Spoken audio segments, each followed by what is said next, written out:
What's going on, everybody? Flying Dutchman here, and today I'm here with Thomas. Guys? And I'll show you.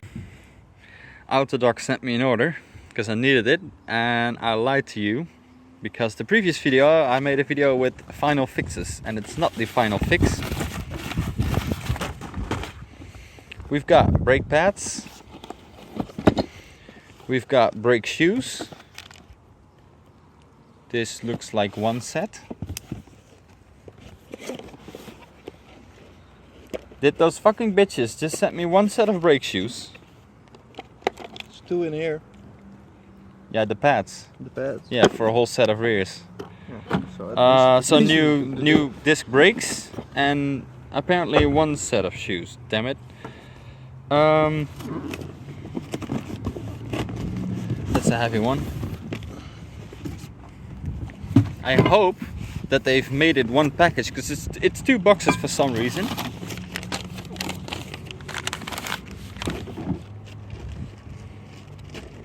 And this is just the tire rod ends because one of the rubber bushings was ripped.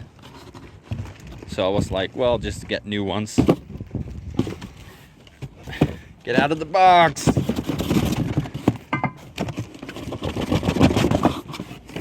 There we go. Ah.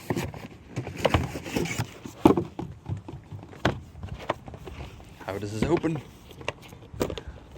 Top side. That one. This one? Or that one. Yep. So we're gonna install rear brakes and these today, the tire rod ends. And then we should be all good for the MOT, so get the car legal on the road again. I have it now here in front of my house, so it's easy to work on with all the tools and everything. But yep, wrap is coming on along nicely, but that's a whole different video that will be out soon as well. Oh, they are doubles. I think you need new glasses. Then I didn't see it with doubles. Yeah, doubles. Oh, great! So we can do everything. Dickhead. It would be weird to come as a pair and not as a set of four, because you do both sides usually, so. Nice! Let's get on moving. So this work I've done before on the channel, pretty straightforward. Take the wheel off, you take the caliper off, 2 bolts right there on the back side. Then you take this one off, just one single, that keeps this in place, and it might be a little bit stuck because of the brake shoes that are inside there. This one is, it was not too bad. Also the pads are not too bad, the disc is not too bad, but the inside was fucked up, so that's why there was a difference on the normal handbrake, because that uses the shoes. So I need 2 hands to pull this off now. So I got both of them out. As you can see, hopefully here on the inside, this is sanded smooth a little bit because this was oxidized as like crazy. Hold on, let me clean a little bit. There you can see there's a shiny part where the brake shoe was touching, and the other part it was barely even used. I sanded it down like crazy, still wouldn't do the trick. And then looking at the other side, that was basically even worse. So, in a weird crack there. It's not a full crack, just some chipping from the rust, but still, new brake discs and pads and everything can hurt. Also, I made the decision of doing the original springs in the back because of MOT reasons, so it was on stock height, but then placing in a good spring, which apparently just snapped by driving it on and off the trailer. He was like, hey, your spring is broken. Then looking at this, I was like, hey, wait a minute, it has been broken before. So probably that's why it broke again, because it was just flexing this in instead of applying the whole pressure on the whole thing like this is designed to do, the other end. So we switched that back out. We already did that the other day, so out with that one. And on we go. Time to take the brake shoes off, which is basically one little spring there, spring on the other side, and it should come off fairly easily. Maybe something to do with that. We shall see. Also, the condition of these, there's still a lot of meat on them, but now that I have the new parts, switch it out. So everything is new on there. It's pretty straight, simple job. That's why I'm not really showing it, because well, you can look up how to change your brakes or brake pads. Like I said, you can do this one, pull it off. The rest is hold together with springs. And then through this little hole here, you can with a screwdriver just flick the little wheel and bring the tension back up, so there's like, it's just running free without like binding or anything. So now when you pull the handbrake, it's nice and firm and sturdy and should do the trick. So what else is there to do for this car? A few simple light bulbs to be changed, and then should be all good. So a few days forward, it was at the MOT center, but the machine they use to register like the CO, the emissions of the exhaust fumes, whatever it's called, that was broken. Now it's fixed, and I got the call like everything is okay except for the emissions. I was like, what the fuck? I mean, 2 weeks ago, well now 3 weeks ago, I was at the center to put the engine on paper, like I've told, not really shown, but at least told you guys in the video. And then they did the emissions check, and it was all good. So I was like, you didn't warm it up, I think, properly. You just put it on there and just go, like stationary, idling. It was okay, just fine. Oh no, on revs it was good, but idling it wasn't. So I was like, I don't think it's warm enough, because then of course if it's still cold it might automatically dump a bunch of fuel, something extra in it. And you know what, I'll take my car, I'll make sure it's warm. So I'm waiting now for it to warm up. It's almost at good temperature. Then go on this road a few times back and forth, and I just drive it in, do the test, and should be all good. And I have it back legally on the street, on the road. So let me just do a few pulls. You know what, actually, I might be able. I hope it stays like this. It's kind of wonky, but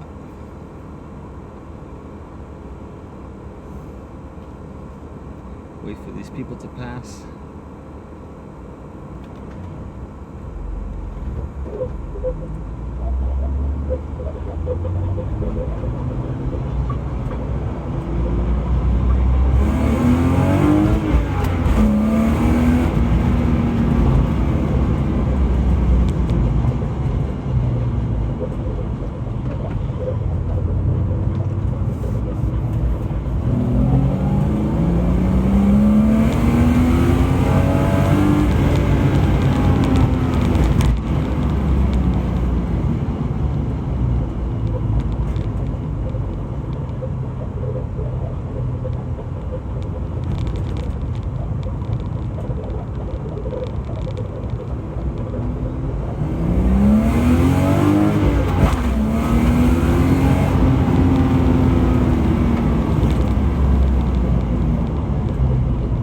Some wheel spin there, going to second.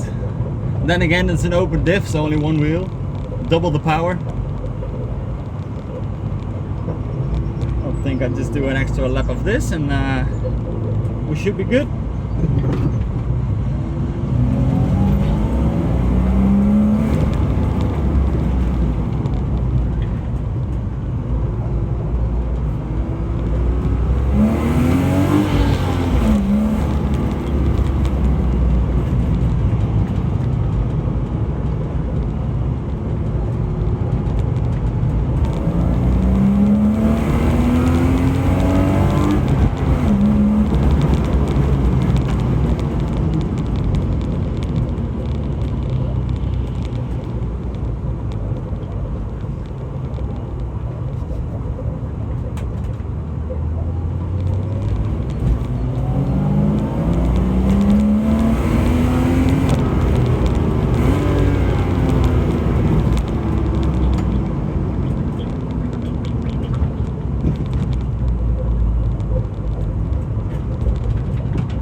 So while I'm walking from my house, which is, I don't know, can you see the Volvo in the background there? All the way back, never mind. Me and the dog are, we're walking towards the MOT station because I've went there for the MOT as I just described, and I was doing some pulls, get the engine nice and hot and warm. But when I came in, immediately put the thing in my exhaust, and well, it was not good. I needed to have a way lower value of the exhaust fumes. It's shit that I didn't film, but it was so stressed, and I was like I said in the beginning, I went to MOT.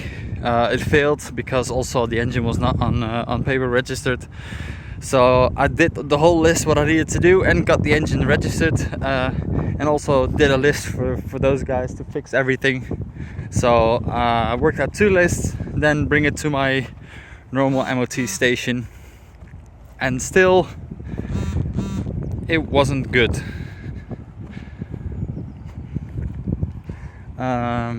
Main problem with that was that main problem was that well, basically we couldn't figure it out. So I was doing it on high revs and lower it down, and I wanted to film, but like I said, I was so like bummed out that it's like, oh god damn it, is it still not good? Still this shit? And they don't want that. So I was a bit frustrated. And then they were like, well, what's the intake setup and everything, which is all original. And I even said to the guy, like, here's the mass airflow sensor. By the way, this is the small scale BMX track we have here. It's pretty cool actually, but I haven't been here riding a lot. Now that I have a cam to put on my head, I might do a few laps on the BMX here. Maybe it will be some cool footage, but anyway. So then I unplugged the mass airflow sensor, the outlet for it, and just unplugged it, and immediately the values were drastically dropping down and were just perfect. And they were like, well, it's good now, no problem. So me, very happy. Then again, I just bought a new mass airflow sensor, and it's shit. It's not right, so I can return that, hopefully get my money back, and get a new one. Because also when I did those pulls, you can hear Fanos kick in at like 4,000 RPM, and it gives you a little extra boost. But then at 5,000 RPM there was nothing. Like maybe it was leaning out or something. It was not correct. Also with the airflow sensor plugged in, he was like, there's too much non-burned fuel in the exhaust, which could be nice for pops and bangs while it's hot, but but that was a big issue.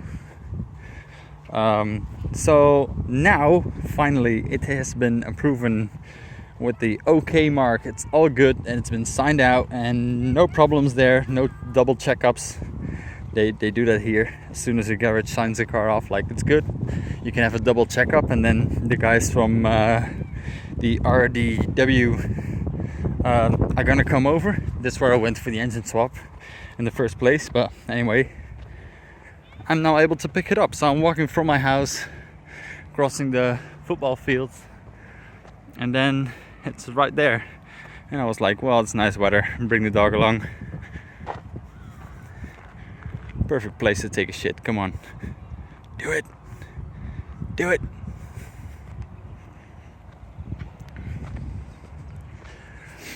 So I don't know what else to say. Basically, I'm just happy that it's back, and well, I can't wait to be driving it around.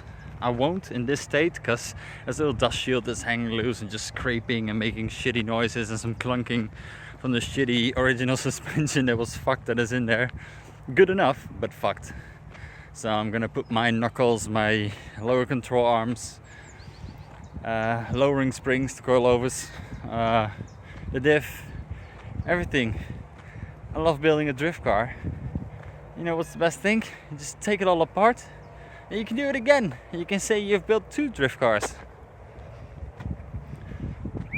But I'm happy it's back. So also wrap project will be continuing because I had some parts that I pulled off of the car and I was able to use that to wrap indoors, but I needed the car outdoors in front of my house in order to wrap it and not have it at the garage.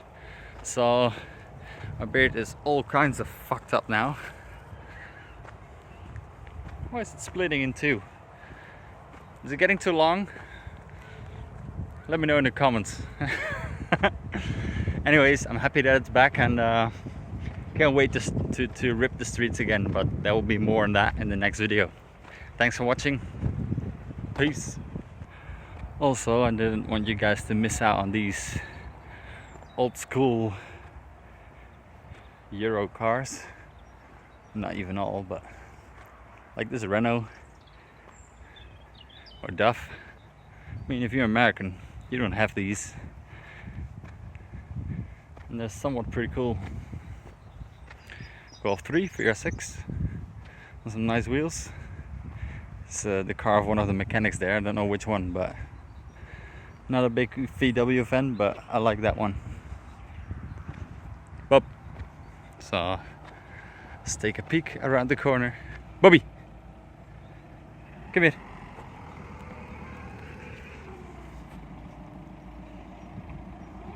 Come here.